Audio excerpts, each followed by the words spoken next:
The audience is filling up with, I think, people not only for the comprehensive plan update presentation, but as well as Camp Bonneville. So Camp Bonneville's up next. Ken and Kevin, are you going to introduce it?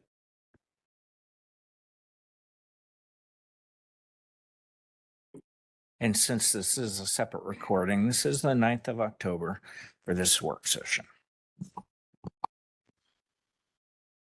Good morning, Chair Medved and councilors. Thank you for having us today. For the record, I'm Ken Lader, Public Works Director. With me up front is Kevin Tyler, who's leading our Parks Division as the interim division manager right now. He's also leading our County Lands Management Division, which we'll talk about a little bit later. And then Eric Harrison, who is our East and North Parks Operations Superintendent and the current Camp Bonneville Program Manager. Also, just looking around the room real quick, but online, I believe we have Scott Bronson, who's our PBS consultant, to help us with any technical questions that might come up regarding Landfill 4. And possibly Evelyn Ives, who's our capital project manager with Parks as well. So in today's work session, we'll be providing council with an update on Camp Bonneville.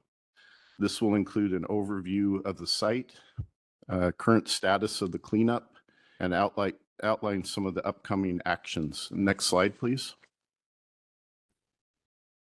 So our agenda today will include background information for the site, the status of the cleanup, as I mentioned, specifics about Landfill 4, the site-wide groundwater, also known as Remedial Action Unit 2C, which we'll talk about. We'll provide an update regarding the periodic review. We'll address our institutional and engineering controls and how those efforts will inform our long-term operations and maintenance plan. We'll also talk about opportunities for community engagement and our future master plan process and some other next steps regarding the site and the work at Camp Bonneville. I also will, at the very end, cover some changes in the management structure that we've recently made within Public Works to better address the ongoing and upcoming work for Camp Bonneville. So with that, I'll hand it off to Kevin. Good morning, Council. Kevin Tyler, Clark County Public Works, for the record. So this slide shows the regional context. Camp Bonneville is situated 5 miles east of Vancouver city limits in Clark County and immediately north of the city of Camas. Next slide, please. The camp is located on approximately 3,840 acres or 6 square miles. The Department of Defense owned and operated Camp Bonneville as a training and firing range from 1910 to 1995. During that time, various military ammunitions were used or disposed of at the camp. The historical use of Camp Bonneville resulted in the presence of unexploded ordnance or munitions that did not detonate, and the release of contaminants to the environment. So can everyone online hear Kevin okay? Okay. Okay. Just maybe Sure. Yeah. Okay. No problem. So the Department of Army has accepted responsibility for cleaning up the site. Washington Department of Ecology regulates the cleanup of the site under the Model Toxic Control Act, and Clark County has been managing the cleanup. This slide shows an incomplete summary of the Camp Bonneville timeline. As we mentioned, Camp Bonneville opened, I think I said 1910. This shows 1909, somewhere around that time frame. And it was active until 1995, where it was slated for closure by the Base Realignment and Closure Process, or BRAC. The Army conducted site-wide investigations in 1999 and identified various sources of contamination, including one location where groundwater was impacted from contaminated soil.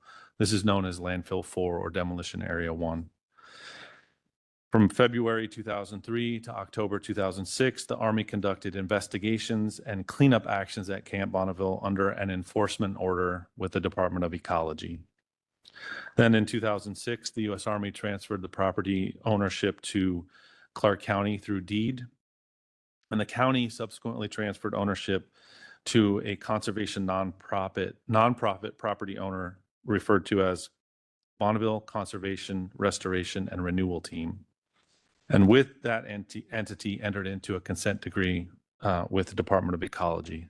Then in 2011, Ecology and Clark County entered into an amendment to the consent decree that would remove that third-party nonprofit and place the lead role for cleanup in the county's hands. And the county spent the next 13 years actively cleaning up the site. It will take several more years to complete the cleanup action plan for Landfill 4, including its implementation, and develop long-term maintenance and operations plan before we can feasibly start working on master planning of the site. Next slide, please. So as mentioned, the site-wide investigations in 1999 identified areas where heavy metal or lead, explosive residue, and other contaminants impacted the site. Soil and groundwater were sampled, and only one area, Landfill 4 or Demolition Area 1, was identified with impacted groundwater. Heavy metal contamination like lead does not readily dissolve in water, so it stays in the soil where it lands. This is in shallow soil based on the type of ammunition used at Camp Bonneville. Former maintenance operations and underground and above ground storage tanks also resulted in contamination, including petroleum hydrocarbons in some locations. There are 2 buildings where those contaminants have remained in place throughout the cleanup process and are intended to be protected through institutional controls. Camp Bonneville was split into 5 investigation areas based on contamination, not geographic areas, but areas based on the nature of contamination. These areas are called remedial action units, often referred to as RAUs because we love our acronyms. 4 of those areas have received no further action determination from Ecology. The 5th area is Landfill 4 Demolition Area 1 and is referred to as site-wide groundwater. It remains in active cleanup. You'll hear me refer to Remedial Action Unit 2C, Landfill 4 Demolition Area 1, or site-wide groundwater. Those are all interchangeable. Next slide, please. So this slide provides... Let me have you pause again, because I Yeah. see people in the audience are straining, and as have I from time to time. And I also noticed these microphones are not equidistant. I don't know why they set it up that way. But if you could squeeze in closer to your buddy to your right and have the mic. All right, how's that? Perfect. Thank you. Getting used to the new system. Okay, so this slide shows the process, Washington State's process for the Model Toxic Control Act. And I identified this to show you, and actually it cuts off part of the slide, but portions of Camp Bonneville have progressed through the process and received no further action letters from Department of Ecology. So if you scroll the slide just a little bit, you'll see there all the other remedial action units are kind of down at the bottom of the process. Whereas Remedial Action Unit 2C is currently in what's called the study the site and consider options stages of the process. Next slide, please. This map shows site-wide remedial work areas, including demolition areas, landfill 4, firing points, target areas, the central impact target area, including its expansion area, the valley floor, and western slopes. So these are all subject areas for cleanup. Next slide, please. Oh, sorry. On that previous slide, just one other note that the current location of the FBI range, approximate location of the FBI range, was added there for context. It's right kind of in the middle of the slide in gray. Next slide, please.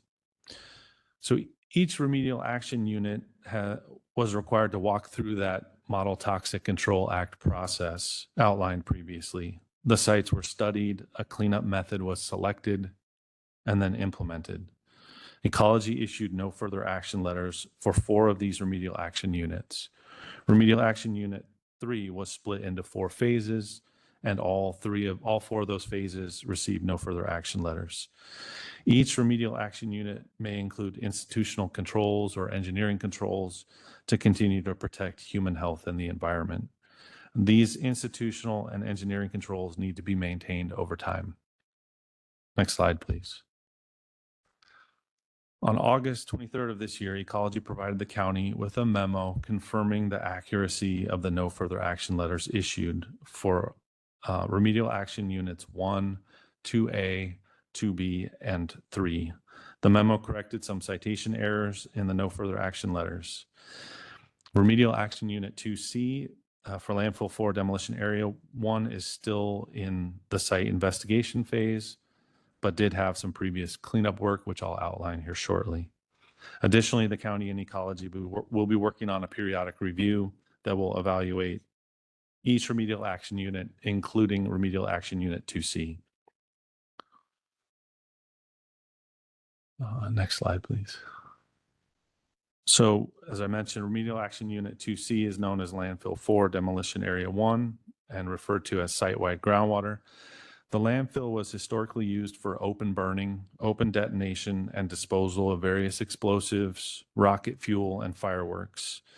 In 2004, the Army started remedial action at landfill 4 and removed contaminated soil to a depth of 27 feet below the ground surface. A total of 13,300 cubic yards of contaminated soil were removed from the site. The impacted soil was removed to the maximum extent practicable, which was when the excavator encountered groundwater and could dig no deeper. Not all contaminated soil was removed. Wells in this area monitor groundwater to determine if the contamination is moving or degrading. So far, under ecology required monitoring, contamination appears to be confined to landfill 4 and is not moving to the stream. This next slide shows a map of Camp Bonneville and the location of landfill 4 demolition area 1 in the north area of the property. You can see a small stream running adjacent to it that connects to Lacamas Creek, where it leaves the site, what we call the base boundary, on the far southwest corner of the property. So Clark County hired PBS Engineering and Environmental to produce the remedial investigation and feasibility study for landfill 4, and that study will include alternatives for consideration for the cleanup. A total of 28 groundwater wells have been installed at the site. Groundwater monitoring wells were installed surrounding landfill 4. Wells in this area monitor groundwater to determine if the contamination is moving or degrading. Wells were also installed at the base boundary where groundwater leaves the site. Surface water monitoring has been occurring at 3 locations as well, and 2 new locations have been added recently. Monitoring has been occurring since 2003, so for more than 20 years. At Remedial Action Unit 2C, the primary groundwater chemicals of concern are explosive contaminants, and the 2 primary chemicals that we talk about are perchlorate salts, which are found in fireworks, and Royal Demolition Explosive, or RDX, which comes from unexploded ordnance that was disposed of at landfill 4. And just to clarify, unexploded ordnance disposed of at landfill 4 were completely removed with the 2004 excavation. It was only soil that had remnant contamination that was not completely removed. Next slides, please. I want to preface this slide by saying that the information presented here was pulled from from preliminary information that's provided in the draft remedial investigation report prepared by PBS that is still in a working draft and is not has not been finalized and has not been accepted by Department of Ecology.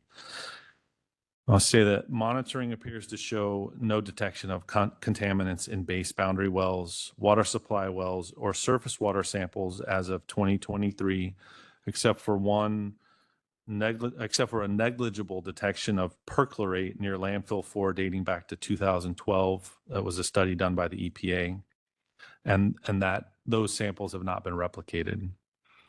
Additional surface water samples were added this year at the request of the Department of Ecology to further test surface water in that general area near landfill 4, in the area of the previous detection from 2012.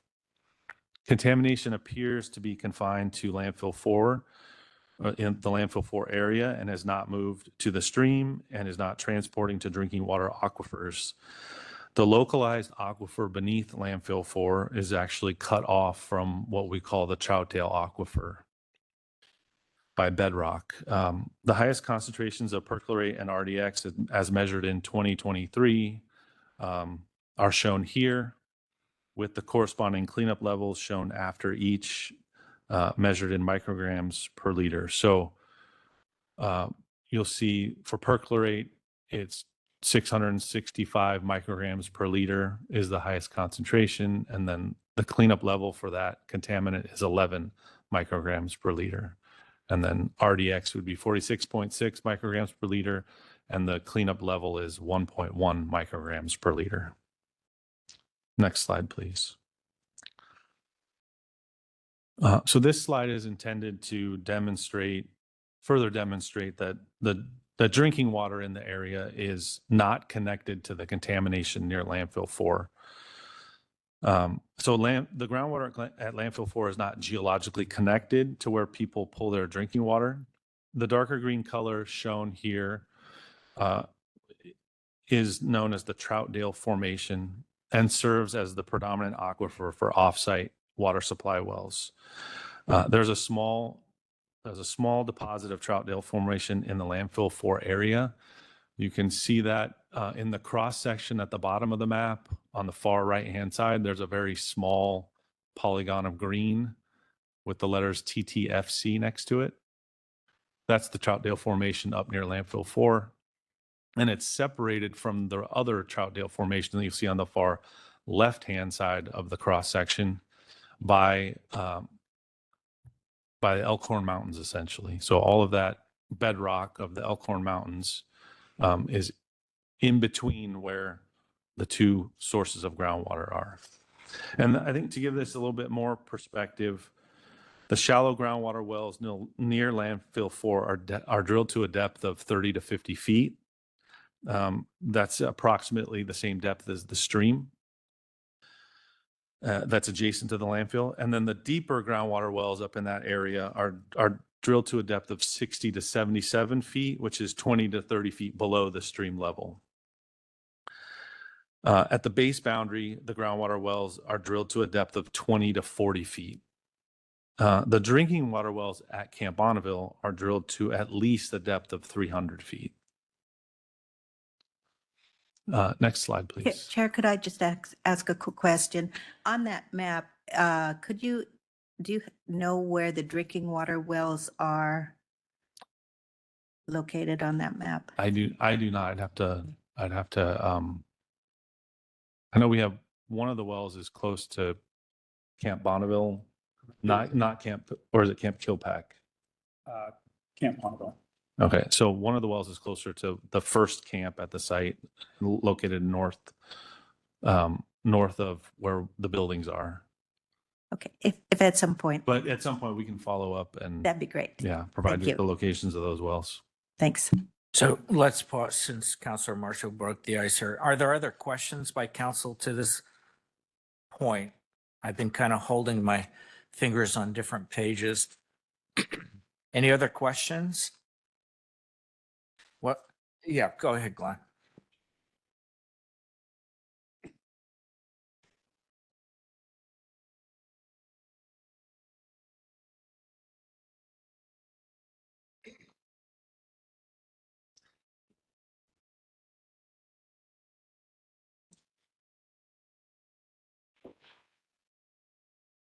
pushing the wrong button.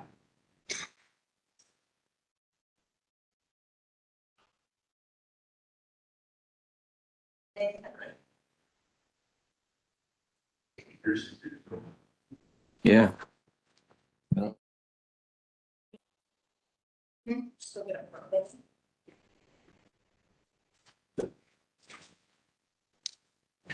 Okay, so we're going to do some shuffling around at some point. So Counselor Young will hold his questions. Let me go back to a couple that I had though, because it may have been just Absolutely. my misunderstanding, but I wanted to clarify. So page 11.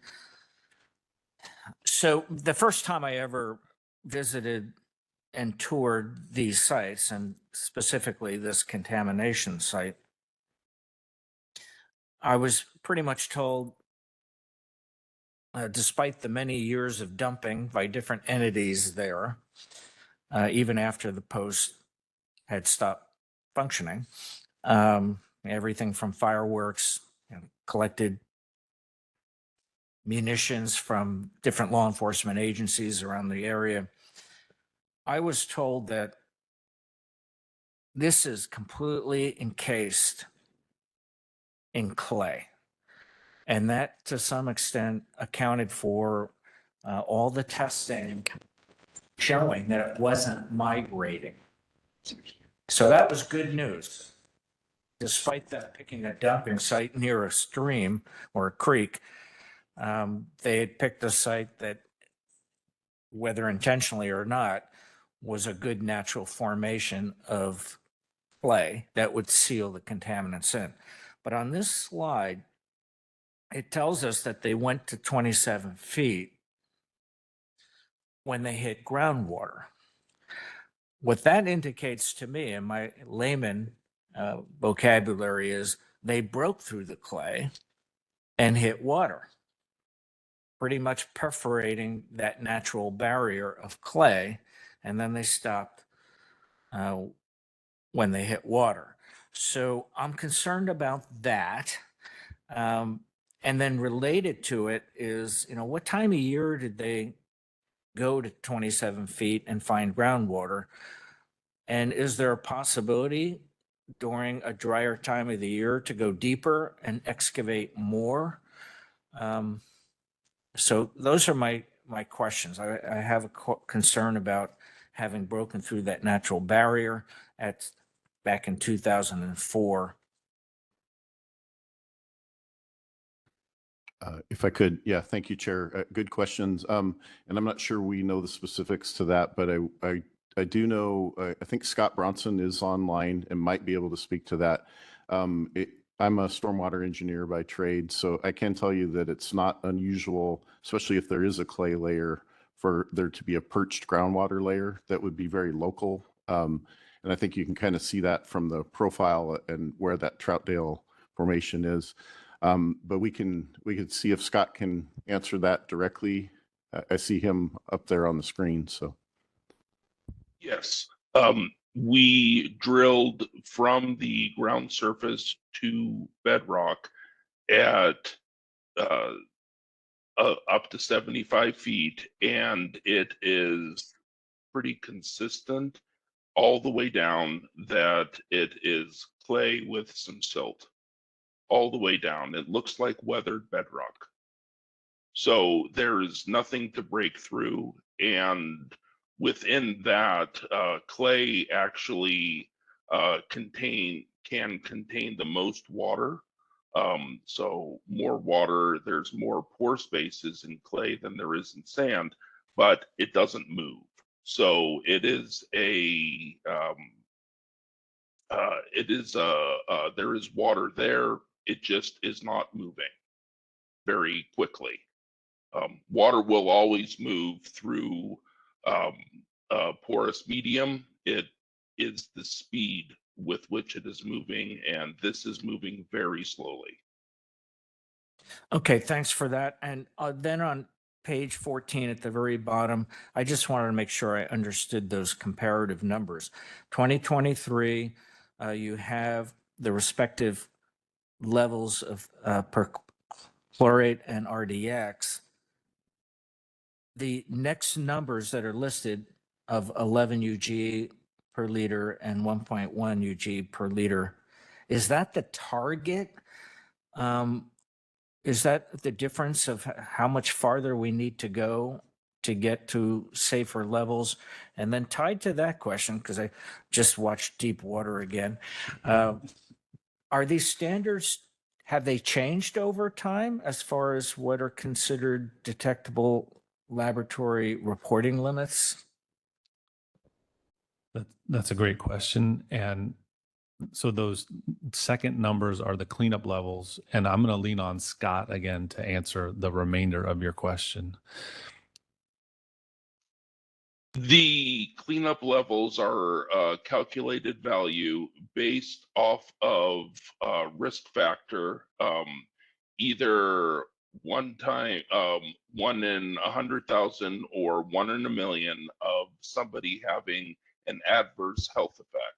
So the probability of somebody having an adverse health effect of for cancer, it's 1 in a million, and for non-cancer adverse health effects is 1 in 100,000. Those are calculated based off of if somebody were to be exposed to the contaminant over a period of time. And those are the how the cleanup levels are calculated. If the contamination is below the cleanup level, then the terminology we use is unacceptable risk was not identified. Okay, thank you. So before we move on, any other questions of council? Otherwise, we'll continue on with the presentation. Oh, Glenn? Yeah, You are hooked work up. now. Go ahead. Good. Just really quick, can you give a broad definition of NFA, no further action? Can you tell me exactly what that is? It was explained to me by the Department of Ecology that through the remedial investigation and feasibility study, the alternatives are presented about cleanup. A preferred alternative is selected. That cleanup is then performed according to that study. Once the cleanup is done, the Department of Ecology has determined that everything that was supposed to be performed according to the plan was completed according to the plan. And institutional controls were put in place to keep human health and the environment safe. And then what's supposed to happen after that is there's a periodic review process. According to the Model Toxic Control Act, it's every 5 years. You're supposed to do periodic review and determine if, and I'll get into this in future slides of what a periodic review does, but it determines is the cleanup still effective? And are there new standards, or are there new chemicals of concern, or is there new technology that would do a better job, right? So it's a point. In my understanding, it's a point in time snapshot of cleanup was done according to the plan that we developed, and no further action is required for the cleanup, but periodic review will determine what happens next, if any. Okay, thank you. I appreciate that clarification. I think it's important to know. It seems like it's final, but it's not. Yeah. Actually, the other question was asked by the chair, so that's all I have at this point. Thank you. Okay, hearing no further questions, please continue. Yeah. Okay, so looking at Remedial Action Unit 2C and next steps, we will continue monitoring groundwater and surface water near landfill 4, groundwater and surface water near the base boundary, and drinking water to make sure contamination is not leaving the site. So that's going to continue for the foreseeable future. We'll be working with PBS and the Department of Ecology to complete the remedial investigation and feasibility study, and then develop a cleanup action plan from that study. Once approved by Ecology, the county will implement the cleanup action plan, and this process will include opportunities for community engagement. The county is working with PBS on a contract amendment to address changes to the scope of work that will be coming forward to council soon. And then the county and Ecology are also working on completing a periodic review to determine if the previous cleanup at the site remains protective of human health and the environment. And this process will include opportunities for community engagement as well. And Remedial Action Unit 2C is part of the periodic review. And so just a status update on the periodic review. So the county understands that the periodic reviews should have been occurring at Camp Bonneville, and we are working collaboratively with the Department of Ecology to get a periodic review underway. The county issued a request for proposals in May of this year. Staff reviewed the one proposal received and began negotiating the contract scope and fee. The contract was signed by the county manager this week. The Department of Ecology has committed to the State Auditor's Office a January 20th, 2025 deadline for completing the periodic review, and will hold the county to this deadline or this timeline. And we're doing everything we can to help Department of Ecology meet that date. Could I ask a quick question? Yeah, please go ahead. Who is the contractor? It's PBS. So PBS was responsible for the cleanup, and they'll be responsible for evaluating the cleanup? Is that correct? That's correct. There's no one else applied for this? No one else applied. No one else submitted a proposal. Is there concern that there may be a conflict here? Well, PBS was recently purchased by Apex, acquired by Apex. So I think there's there are other individuals that will be involved aside from those who have been involved throughout the years, evaluating. In fact, we're working with a different project manager than Scott on this call, but I know that PBS will be very involved in helping us get through the process. Department of Ecology has asked to be, walking hand in hand with us the entire way, to be present when interviews occur, to be present when site investigations occur, and we're offering that opportunity. We don't want to hide anything. It just seems to me there's an inherent conflict here, and if an independent, or if there could be some independent entity that could review this just to provide assurance that things aren't glossed over in any way. Other questions by councilors? I Go ahead. was wondering if there is a role that our Clean Water Division internally plays in this process. I'm not aware that they've been involved in work at Camp Bonneville in the past. Ken, are you? No, there's not a direct role, Counselor, but thank you for the question. We do consult occasionally, just informally, with Devin and her staff if we have a question that we don't understand or something that comes up, but there's not an active piece that Clean Water plays for this site. Could they be one of the independent evaluators of the samples? I think that's a fair question, but internally, as you've come to know, the Clean Water staff is pretty limited in terms of size and scope of what they're able to do internally. So that would have to be a consultant effort as well. So we don't have the testing or capability, although some of our staff have the knowledge, certainly, of groundwater sampling and testing.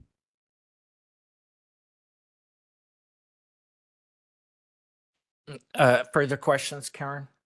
No, thank you. All right. So what Councilor Marshall just stated, I think, was very softly stated. I think this is unacceptable. We not surprisingly missed some periodic reviews, but we shouldn't have. And there should be internal controls of ecology that should have caught that at some point. And they didn't. So we can't even rely on the state to properly monitor what's going on here. And then we should have had internal controls to know that we had a responsibility to periodically review to see what our status is. And we didn't. So I appreciate the audit basically that said, geez, we haven't been doing this. We better, between the state and the county. And then, so we have that as kind of the backdrop, and certainly any public that's watching is going, oh my Lord, this is just as we suspected. No one's watching this. So then to have a contractor under independent contract to do the work and do the evaluation is a no-brainer. That should not happen. And we do need to properly fund our stormwater plan, and we'll be looking at those fees pretty soon, which will give a little bit more capacity to clean water and public works. But this may take more effort, I would think, by the state to get more involved. And we need another contractor. And if not, and I appreciate Karen Bowerman's question, because I was thinking this too when I first asked that question about the safe levels and whether they're migrating or changing and how much farther we have to go.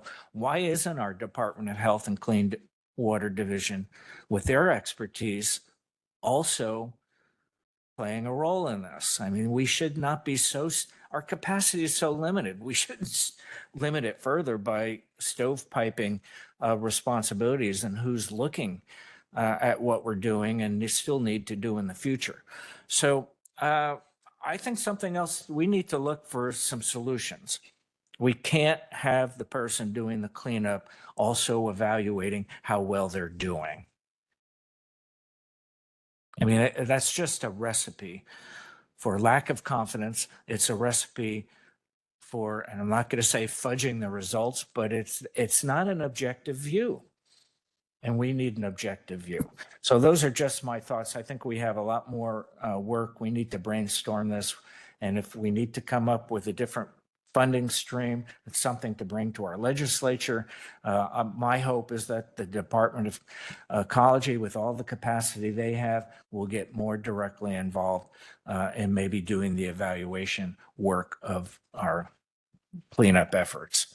Anyway, other comments or questions by council? I just have a follow-up. Please go ahead. How late are we in performing the review? How overdue is that? Well, so they should have occurred every 5 years through the process. So if it 2010? 2010 would be the first one probably. Okay, so we're way overdue. Correct. And I can share too. I mean, staff said this at our last meeting, which is why they were hiring a compliance person and for the 5-year review. So at our last work session, staff acknowledged that and has a plan in place to address that.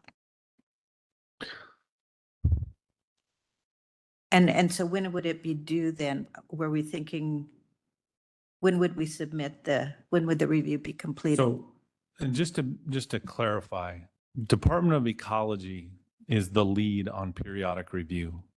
The county's requirement under the consent decree is to prepare a report in support of the periodic review. So that's what we are doing. We are providing the information to Department of Ecology in order for them to do the first periodic review. So I think both agencies were involved in this decision to not do periodic reviews in the past. One, that no one at this table was involved in any of those decisions in the past.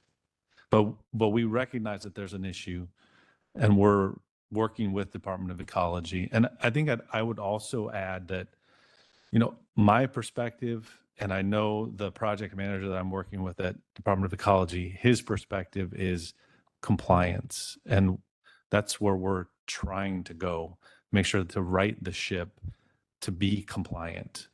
And I think it's going to be a little rough to start, but we're heading in that direction. Thank you. I appreciate that.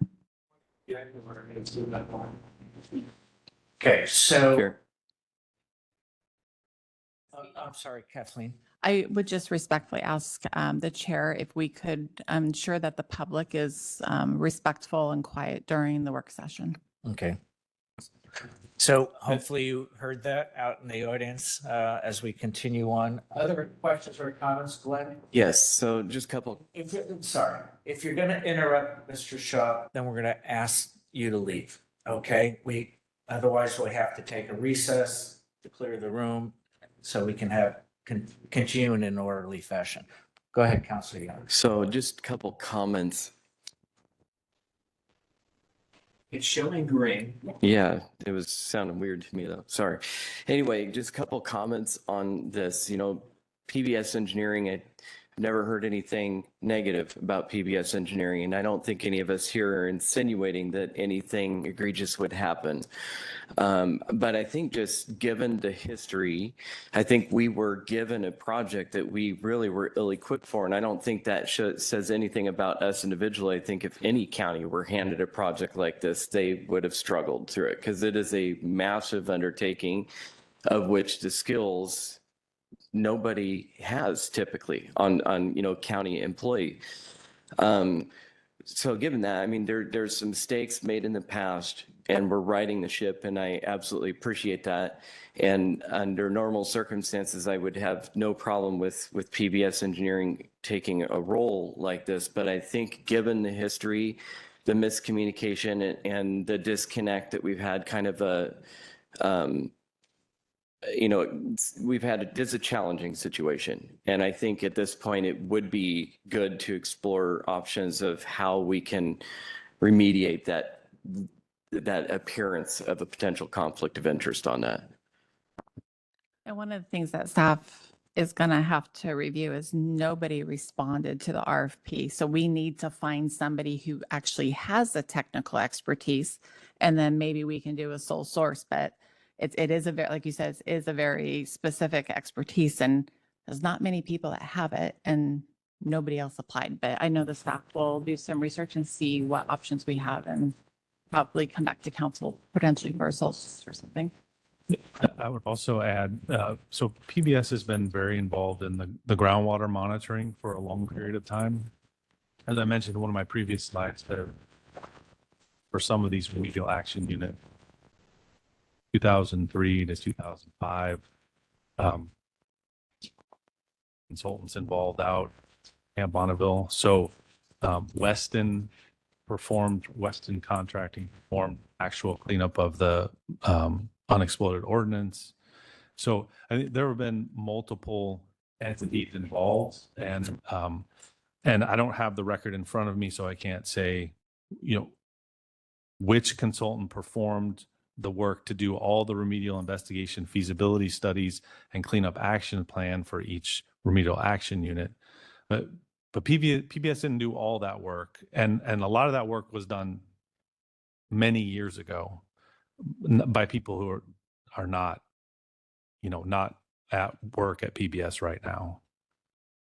And I just want to double tap on what Glenn said, because I know we still have the consultant online. I see his image. I certainly, by anything I said, was not directing any criticism at all at the current consultant. I was just talking systems, internal controls, the need for objective reviews. That's the reason we have an auditor's office to ensure our finances have an objective view of them. So anyway, thank you for pointing that out, Glenn. I certainly didn't mean to say anything negative about PBS. I didn't think that. I didn't imply that. I have only heard good reports about our current consultant. So that wasn't the thrust of my comments. Other comments or questions? So do you have further questions of us or further presentation? Further presentation. Please go ahead and continue. So this slide is to talk about the purpose of a periodic review, and it's to determine if the chosen remedy or interim actions continue to be effective for cleanup. The review checks if new information changes the remedy, or if there are new chemicals of concern or new state laws applicable at the site. Examples could include better cleanup technology, new laws with stricter standards, or new chemicals of concern. And the periodic review applies to the whole site and all the cleanup actions. So in addition to finalizing the cleanup for landfill 4 and site-wide groundwater, the county and ecology are also working to make sure all institutional and engineering controls are documented and in place. Ecology staff are working to develop a comprehensive list that outlines all the institutional and engineering controls, from cleanup action plans, consent decree, transfer deed, other controlling documents. Through the periodic review, the condition or performance of these controls will be documented. Additional controls may be put in place through the Remedial Action Unit 2C cleanup plan, or potentially the periodic review. Examples of institutional controls are things like restrictions on activities, access, or exposure to land or water.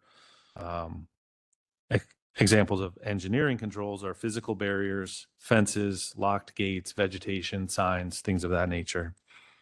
The long-term operations and maintenance plan then pulls all of those institutional and engineering controls together and shows how these are implemented at the site and maintained at the site. And Public Works will be working on the long-term operations and maintenance plan in the future as well.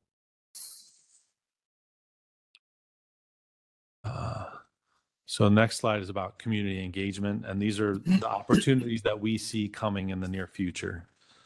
So throughout many of the processes that we've just discussed, there are opportunities for the public to be involved. Department of Ecology will hold public meetings and offer public comment periods for Remedial Action Unit 2C feasibility, Remedial Action Unit 2C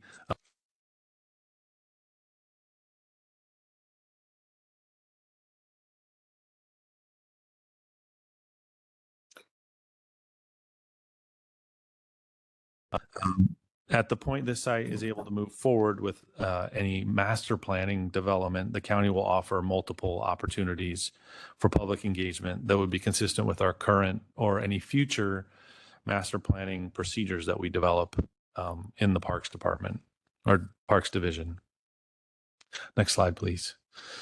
So the Camp Bonneville Advisory Group was initiated by the county in 2023 and had an introductory meeting in August of 23. It was followed by a tour of Camp Bonneville in November of 2023. Staff then requested guidance from council at a January 10th council time discussion. The direction from council in January was to initiate a short-term advisory group that is focused on reviewing the cleanup actions and identifying what cleanup actions will still need to be completed. A charter was also requested to provide clarity for members of their role and responsibilities. The group met on 2 additional occasions in 2024, mainly discussing the charter. Meetings were postponed at that point while the county requested a formal response from Department of Ecology regarding the cleanup status. In August of this year, Ecology provided that status through a memo confirming the accuracy of no further action letters for all the remedial action units except landfill 4, site-wide groundwater. The periodic review kicking off this month will evaluate the effectiveness of cleanup and institutional controls, as we discussed in previous slides. And there will be opportunities for public participation through the stages of the landfill 4 cleanup and those periodic reviews. And we recommend that the advisory group, since its purpose was to evaluate the cleanup process, be disbanded in favor of these other opportunities. Next slide. You've probably seen this slide before. It's included here only as a reminder. The future vision of Camp Bonneville is a regional park as outlined in the reuse plan. From the previous slides, you can see that we have some work to complete before we can really start this process. Next slide. This slide shows a generic master plan process. And again, this is just brought up here for context. There are going to be numerous opportunities throughout this process for community involvement and engagement. As our parks capital plan moves forward into 2025, you will see items for Camp Bonneville under the data collection section here. And that's as we begin to evaluate some of the infrastructure like water, electrical, and road systems, but we're a ways off from anything beyond that. So just to recap next steps at Camp Bonneville, we will be working to finalize the remedial investigation feasibility study for landfill 4 so that Department of Ecology can then start the public involvement process. In parallel, the county will be working with PBS and Department of Ecology on the periodic review. Once that's finalized, Ecology can start the public involvement process. After the remedial investigation feasibility study is complete, the county and its consultant will finalize the cleanup action plan for landfill 4, and then Ecology can start a public involvement process for that as well. We will continue to monitor groundwater, surface water, and drinking water for the foreseeable future every quarter. The county will start developing a long-term operations and maintenance plan in the near future. Our new compliance manager will be helping work on that. And the county will continue with timber management and maintenance activities, recognizing that the maintenance activities like fence repair, brush clearance along fence lines, and road maintenance have faltered in recent years. And we have made some progress this year in getting those activities going again. The county is also working with the FBI to finalize a range use agreement that restricts use to the range and range only. And this agreement is in review with the FBI currently, and will be coming forward to council after that. Can we pause on this slide for a second? Yeah. So a couple comments, and I saw from Hopesville neighborhood some comments that were made. And first and foremost, I would just say some of my fondest memories of my father were going to a regional park and going to the rifle range. They're not incompatible. I don't know. That's a conclusion. I don't know what, and my father's since passed, but those are some of my fondest father-son time was going to a regional park and going to a rifle range. We had over the years, and I don't know where some of this information comes from, but over the years, we've talked about everything from 1,000-yard public range out there for Palma matches, something that would be a national attraction because Camp Bonneville actually has the space. And one of the operators at English Pit went out there to walk it like 5 years ago. You know, we have urban outdoor shooting ranges at English Pit. It's probably pretty incompatible right now with all the amazing amount of development that's happening there. And the neighbors have had to put up with open air shooting for many, many years. And the discussion had always been, we need to get it out into a more rural area, get it away from the urban environment of 192nd. And of course, the sheriff's range as well. We need to close it and move it out to Camp Bonneville, which is a good rural location, hopefully with modern sound baffling and backstops and you name it. So I'm not sure where the discussion is on or coming from that we were going to eliminate all firing ranges within Clark County. That wasn't the intent for recreational shooters. Hunters that need to sight in, become familiar with their weapons before the hunting season so they can be safe out in the woods. Camp Bonneville actually is a pretty ideal location. And I'm sure that discussion will continue as to not only law enforcement ranges, but open public ranges for recreation. I'm concerned about where we're at on creating fuel breaks, because I've heard different things at different times as far as our forest management plan. And I understand that, you know, we've been doing at least from my point of view, doing a good job of creating revenue and managing our forest with a professional forester. But related to that is the encroaching or close-in neighborhoods that would be really concerned about wildfires and fire danger. We snuck by this past year, but a couple of years ago, I lived just south of Camp Bonneville. I got evacuated, and that was an eye-opener for me and caused me to create my own fire breaks around my property that I'm still working on. Where are we on the fuel breaks in and around Camp Bonneville? So we started this year with some brush clearing along the fence lines. Eric's team has been working on that, starting on the west side of the property and working up the north property line and a little bit towards the south property line. And then our forester was researching shaded fuel breaks as an option. So shaded fuel break is, rather than what you might consider a fire break, which is an area of bare ground that's 10, 15, 20 feet wide, something that would be more consistent with sustainable forest management. A shaded fuel break is reducing the canopy down to probably less than 30%, and managing the brush layer so that you don't have ladder fuel. So when a fire hits a fuel break, it doesn't continue to take off through the crown like you would see in other fire situations. So our forester's been researching that and starting to put into place a plan for starting on that work in the next couple of years. He's in the middle of getting a timber sale together for Spud Mountain, as you know, and a couple of units at Camp Bonneville.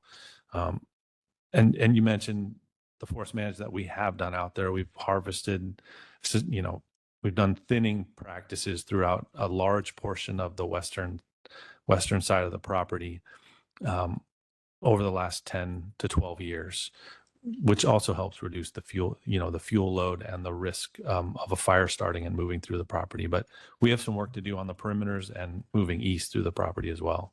And that's what we're working on.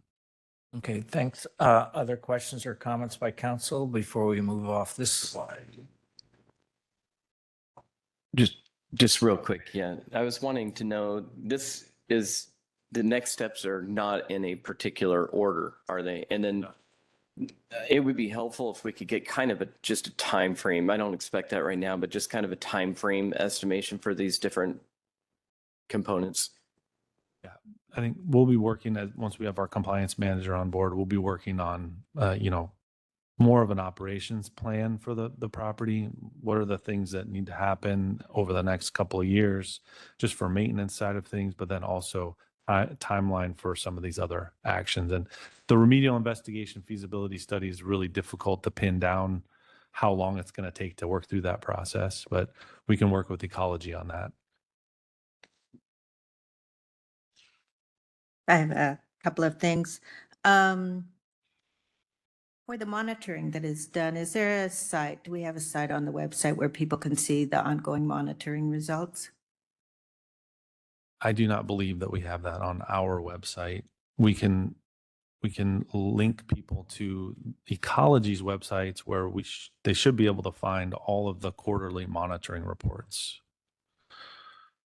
And I can work on that for our website so that at least there's, maybe in the frequently asked questions, here's a link to the ecology site where you can find those reports, something of that nature. Right, I think that would be good. I'm still fuzzy on whether or not there has been groundwater contamination. And it sounds like there's a bedrock barrier to the Troutdale aquifer, but there could be other groundwater contamination. Could you clarify that? Yeah, so the groundwater in the area of landfill 4 does have contamination. What we're saying is the groundwater at landfill 4 is perched or geologically disconnected from the groundwater of the larger Troutdale formation where Camp Bonneville drinking water comes from, or the drinking water wells on Camp Bonneville come from, and other drinking water wells nearby around the property. And as far as we know, it's been not moving very much for that area where the groundwater is contaminated. And the risk would be neighboring streams. Right. Are there any Right. wells, like drinking water wells in that area? There are not drinking water wells in that area.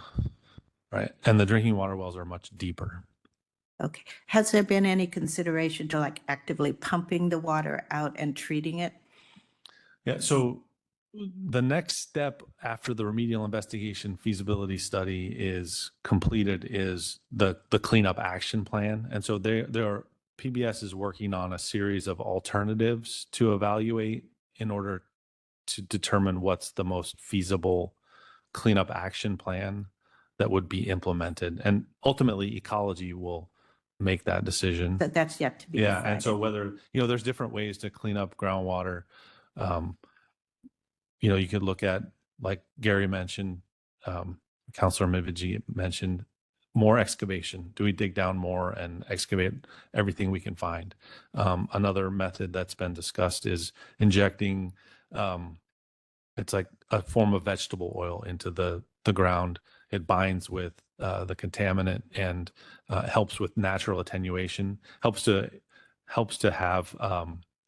encourage little biotic creatures to come and eat the contamination, essentially help it break down more quickly over time. And then I think the one that you mentioned is probably also something that's out there in the cleanup world, but that's not my area of expertise. That's why we have Scott with PBS. He's working on those alternatives for Department of Ecology, and then they will determine what's the process that we're going to use to clean it up. Great. Related to the shooting range, I know that the FBI has used it, but also our sheriff's department has used it as well. Is there some agreement that we have with the sheriff's department in terms of use of the site? How is that, or how is that controlled? Councilor Marshall, I'll take that for the team. We are working with the sheriff and undersheriff right now to discuss what that will look like, and it will be similar to what we have put in place that's with the FBI right now to restrict access only to the range. We do, and Kevin and Eric can speak to this, the CCSO does the perimeter look for us with the institutional controls, but as far as the firing range, it's going to be restricted to just the firing range. And we are ongoing work with that agreement right now. Thank you. And then there's this recommendation about disbanding the advisory group. I know the intent was for that group to focus narrowly on the cleanup and the adequacy of the cleanup. I don't know that they ever got to the point of being able to do that. And I've heard various information from various sides about why that might be.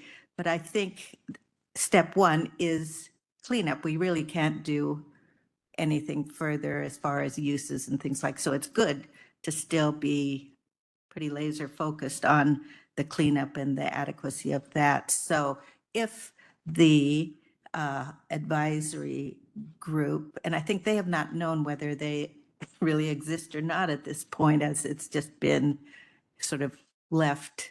So if it is disbanded, what opportunities related just to the cleanup will the community have to be involved with that or raise whatever concerns they have? So I'll provide a short answer and then staff can add. So during the last work session with council, we did say we're putting them on pause because I believe it was mentioned that ecology said we were done. So we're waiting for the information from ecology. So that was said publicly. And I understand that there were members of that group who were present. I understand also the staff sends out a reminder every month that it's canceled. I think the public participation process Kevin had alluded to during ecology's process, that there's a very interactive and robust public participation process in which any member of the community can participate in and provide feedback on Camp Bonneville. And I'll defer to the staff for additional information. Yeah, that's correct. Department of Ecology leads the public participation with under the Model Toxic Control Act. And so they have a standard process that they like to follow. My understanding is When we're done with the remedial investigation feasibility study, there will be a comment period where the public can, it'll be put out, the public can review it and provide comment to Department of Ecology. I don't know if that'll be a 30 or 60-day comment period. There will also be a public meeting.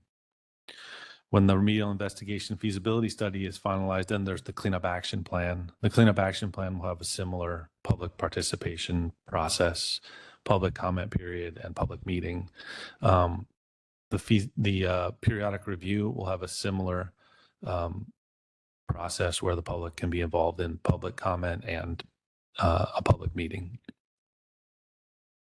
And the general timeline, I guess, it may not be specific, but I think that would be good to have a general sense of when that might be occurring. And we can work on that. At this point, I don't have that. I think the one date that we know is the periodic review. Department of Ecology is putting together a plan to meet that requirement of the periodic review and have it done by January 20th, 2025. If it's done by then, we'll have the public participation starting at that point, at some Okay, point. thank you very much. So I know we're running late, but this is an important topic that there's been a lot of discussion out in the community on. Just to reemphasize your point on the testing that's done so far and all the ongoing monitoring that's happening, we're not seeing migration from that contaminated area. My question that I've asked before and behind the scenes is, what is the turnaround time from those monitoring wells to a report back? And my concern of an unprecedented wet season, being inundated with not necessarily the groundwater, but the surface water. How quick a response are we getting from those monitoring wells? What's the signal coming back? How quickly can we anticipate it? And if there is a flooding event, if you will, a wet season, are we reasonably confident that we're going to catch any migration as soon as possible? So monitoring occurs quarterly, and those samples are sent off to the lab. And I'll let Eric give you an idea of how quickly a report comes back. But we also have Scott online if Yeah, for the record, Eric Harrison, Operations Superintendent, Public Works. I'd like to defer to Scott, our contractor for PBS, on that. So like Kevin mentioned, we do quarterly reporting. So Scott's staff goes out to Camp Bonneville once every quarter, collects samples, goes through their Q&A process, and then sends those results to a third-party laboratory to go through their process. And so that kind of sets it up for Scott to kind of give some more background on that internal process that they have. Okay, thanks for that. So you've refocused my question to Scott. So quarterly reports, how does that coincide with weather, with events locally? Are we testing right after a heavy couple weeks of rain? Are we really catching when there may have been some groundwater issues? When there are rain events, the water takes time to infiltrate to get to the aquifer. And I don't have those numbers. There is also overland flow to the streams. So you have the stormwater. The site was cleared by Weston, so there's nothing on the surface and in the surface soils that would get to the stream. The groundwater in landfill 4 is moving very slowly, and when it gets to the stream, you would have a little bit of water that would go into a large volume of water. And that is when there's, you have even more when it's raining. So the time when you would expect to see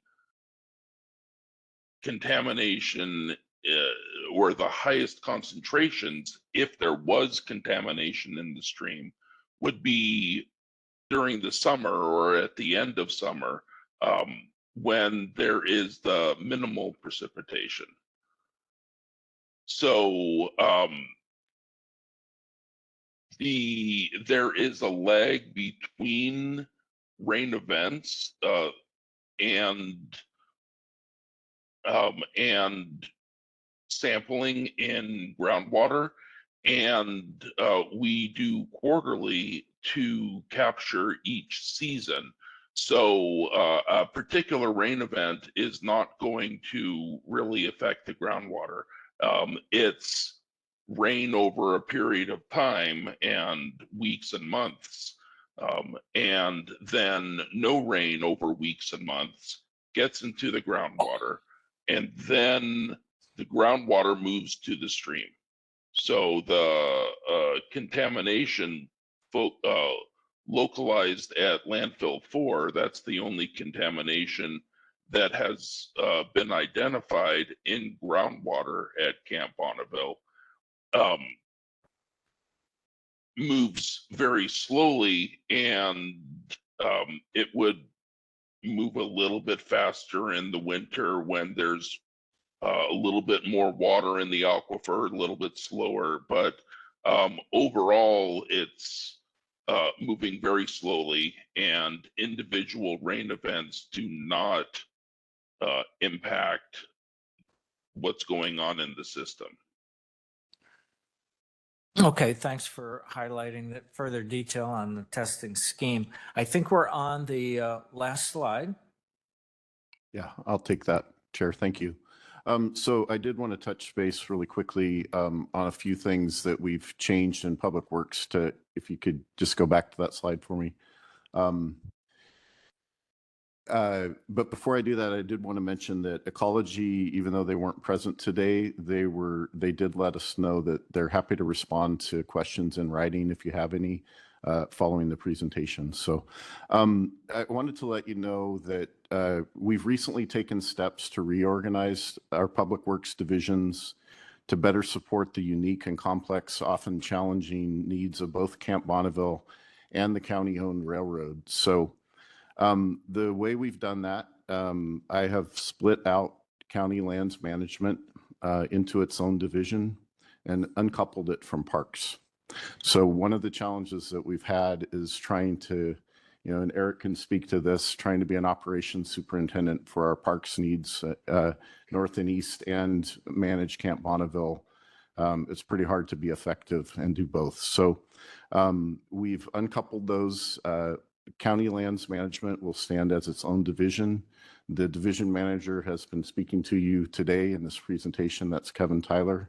He'll continue on in that role, even though he's serving as interim parks division manager right now. I am happy also to announce today that we have a new parks division manager who will start with us on November 5th. More detail coming on that. I can't offer that right now, but very soon, hopefully even by the end of the week, I'll have an announcement. So, specific to Camp Bonneville, we also have a new compliance manager that we've hired, and she starts next week. So some definite motion in the right direction, but obviously a lot for a person to come up to speed on before they're effective. And Eric will be working closely with our new compliance manager to transfer those duties and get her started off on the right foot. So it is my strong belief that these changes will help us to continue to move the site and the needed work in a positive and proactive direction. And I definitely want to thank Kevin for all the material that he's been able to absorb in a very short amount of time to be before you today. So thank you. We'll take any questions, any other questions. Oh, okay, thank you. on my behalf for this entire presentation. Are there questions by council on this slide? Okay, thanks again. Are there any concluding comments from any counselor based on the entirety of the presentation today? Chair. Yeah, go ahead. I just wanted to, kind of mention there's been lots of feedback about what we ultimately do at Camp Bonneville. And we appreciate those thoughts and they're kind of, a spark to kind of generate some conversation, but we're not going to be there for a long time. The reality is many or most or maybe all of us will not be sitting in our seats at the time that Camp Bonneville is ready to move forward and be implemented with what ultimately comes there. So I just want to remind the public that we're not at that conversation yet. There are a lot of variables that we don't know. I mean, maybe it takes a really long time and more concerted effort to reduce the levels at the landfill area, and that may prevent or alter what ends up having to be at that place. So there's so many unknowns at this time that there's just no potential path forward on coming up with the plan of what we do there after the cleanup is done. So just wanted to remind the public of that. It's going to take time, but we need to make sure that we're doing it right. And that's the path forward. So I appreciate it. So let me just tag off of that because we have had public discussion. We have had presentations on what was envisioned at Camp Bonneville. And that was like 6 years ago. And then it was kind of, okay, well, let's do it. And then it was all stopped. So it has been in the public domain, and there's been a lot of thought process from, what I was teeing up back then was, hey, I'd like to see an equestrian facility out there. I want to see some hiking trails. I want to see some equestrian trails, maybe keep the bicycles away from the horses, which are kind of incompatible modalities. So there's been discussion. And at some point, the council will get to the point where it starts talking about camping, RV camping. I mean, there's been all kinds of recreational use. It's almost 4,000 acres, of which we're never going to be able to use about 500 acres. We know that. Fencing's important. Protecting children from wandering into impact areas that may not have been cleaned very well. But the discussion needs to happen. I mean, you can't just keep putting this off. Otherwise, you're just wasting, for the public good, some 3,000 plus acres of potential recreational area on top of the timber harvesting that's been going on. And most of that revenue is being reinvested back into Camp Bonneville. But so it's not premature. And we have had presentations in the past about what was envisioned and ongoing discussions about, well, do we seek some change from the Department of Defense, from the Department of the Army to allow a veterans home or some other facility out there that would be otherwise prohibited by the transfer documents. So there will be ongoing discussion. There's obviously a lot of ongoing work. Thank you for the reorganization. It all makes perfect sense.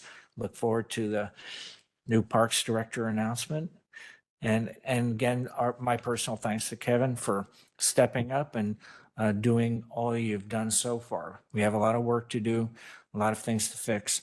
But nevertheless, you will be getting to it, hopefully within your lifetime and maybe tenure on the Clark County Council, because it is a gem. There are views and vistas possible from a hiking trail there. It is all very possible, despite some of the claims of unexploded ordnance still lurking out there. There's virtually no evidence of that. Any case, Sue, you have a concluding comment? Yeah, just a concluding comment. Yes, I'd like to just echo thanks for putting us on a more positive, proactive stance related to Camp Bonneville. And I think while it may be a while before we get to recreational uses or whatever the uses might be, it's important to keep the community in the loop on what's going on, manage the site as best we can to be effective. And I know one of the major fears within the community is related to fires. So those will still be forefront as we move forward before we get to the recreational uses. So thanks a lot. It's been kind of a tangled web to sort through. So I'm going to leave the last word to either Ken or the manager. Anything further by the manager? No, I've said this before, it's complicated and it's a mess, literally, as we're going through the cleanup process, but I am very appreciative of the staff. There's been a lot of feedback from the community, some accusing, some assuming ill will, and I would just continue to ask everybody to assume positive intentions because we have a team here that actually wants to do the right thing, and we have an obligation to do the right thing. So that's Thank you. Last word, Ken? Thanks again for the presentation. What I propose is just a 5-minute rest break before we start the next work session.